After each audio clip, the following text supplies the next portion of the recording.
केरल में लगातार हो रही बारिश और बाढ़ भूस्खलन जैसे हालात के बीच राज्य सरकार ने आज होने वाली स्टेट एलिजिबिलिटी टेस्ट को स्थगित कर दिया है। परीक्षा की नई डेट बाद में जारी होगी। इधर तिरुवनंतपुरम के पास मुथालापोझी के कोस्टल एरिया में भारी बारिश के कारण एक नाव पलट गई। इस हादसे में 2 युवक लापता हैं, जिनकी तलाशी के लिए कोस्ट गार्ड की टीम लगातार सर्च ऑपरेशन चला रही है। मानसून की मार मैदान से पहाड़ तक पड़ रही है। शनिवार शाम को श्रीनगर लद्दाख हाईवे पर मीना मार्ग के पास बादल फटने से अचानक बाढ़ आ गई और लद्दाख के जुजीला इलाके में द्रास श्रीनगर नेशनल हाईवे पर लैंडस्लाइड हुआ। इस हादसे में 4 अस्थायी शेल्टर जिसमें करीब 20 लोग रह रहे थे वो बह गया। अचानक आई बाढ़ में एक कार बह गई, लेकिन उसमें सवार सभी लोग सुरक्षित हैं। हादसे के बाद द्रास श्रीनगर नेशनल हाईवे पर ट्रैफिक रोक दिया गया है। पुलिस और रेस्क्यू टीमें मशीनों के साथ ट्रैफिक बहाल करने में जुटी।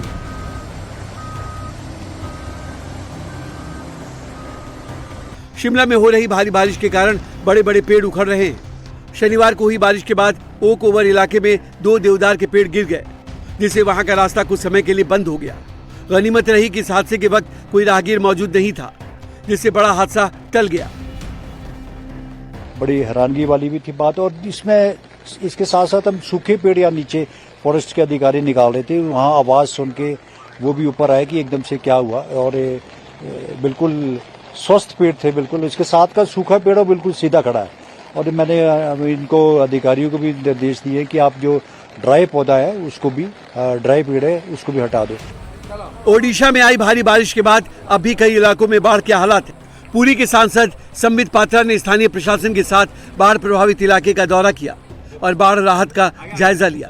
राज्य सरकार को तुरंत हम इसकी सूचना भेज रहे हैं। माननीय मुख्यमंत्री जी खुद कंट्रोल रूम में बैठ के इन पूरे विषयों की जानकारी ले रहे हैं और जो भी हो सके, जिस प्रकार की सुविधा हो सके, चाहे खाना पीना का हो, चाहे वस्त्रों का हो, चाहे पॉलीथीन का हो, जो घर के ऊपर डालने के लिए होता है, इन सभी की व्यवस्था त्वरित गति के साथ माननीय मुख्यमंत्री जी कर रहे हैं। छत्तीसगढ़ के नारायणपुर में भारी बारिश के बाद आई बाढ़ में भारी क्षति हुई। यहाँ के अबूझमाड़ इलाके में बाढ़ की चपेट में आकर 50 घर तबाह हो गए, तो 2 बच्ची की मौत हो गई। हालात का जायजा लेने पहुंचे वन मंत्री केदार कश्यप ने पीड़ितों का हाल जाना और राहत अभियान की समीक्षा की। साधन है, वो है, सड़कें हैं, पुल पुलिया हैं, वो भी क्षतिग्रस्त हुए। लगभग मैं देखा था लगभग 17 सड़कें इसमें क्षतिग्रस्त हुई हैं और कई पुल पुलिया इसमें क्षतिग्रस्त हुए हैं। आंगनबाड़ी हमारे क्षतिग्रस्त हुए हैं, स्कूल हमारे क्षतिग्रस्त हुए हैं, पीडीएस के हमारे दुकानें क्षतिग्रस्त हुए हैं। व्यक्तिगत तौर पे हमारे घरों का जो नुकसान हुआ है उसकी दृष्टि से लगातार हमारे जिला प्रशासन पूरे मुस्तैदी के साथ में काम कर रहा है। बारिश, बाढ़ और लैंडस्लाइड से गुजरात से लेकर कश्मीर तक हालात बिगड़ रहे हैं। बाढ़ प्रभावित 7 राज्यों को केंद्र ने 2117 करोड़ की मदद राशि मुहैया कराई है। जिन 7 राज्यों को फंड अलॉट किया गया है उनमें हिमाचल प्रदेश, ओडिशा और नागालैंड को वित्त वर्ष 2026-27 की पहली किस्त पहले ही मिल चुकी थी।